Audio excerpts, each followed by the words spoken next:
नुज़हतुल मजालिस एक किताब है, उसके अंदर एक वाक़या लिखा है मुबारक महीने की कदर, मुबारक महीने की अज़मत और एहतराम में। एक मजूसी था, आग पूजा करने वाले को मजूसी कहते हैं।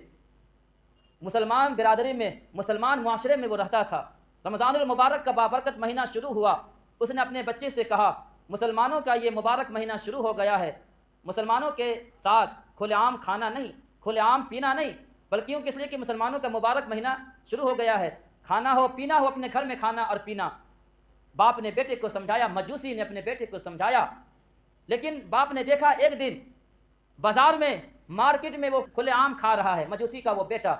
बाप ने थप्पड़ मार करके कहा, तुझे समझाया नहीं कि मुसलमानों का मुबारक महीना गुजर रहा है, तुम खुलेआम क्यों खाते हो? तुम्हें मना किया। उसने थप्पड़ मारी, उसने एक दो हाथ मारा। चंद दिन के बाद उस शख्स का इंतकाल हुआ।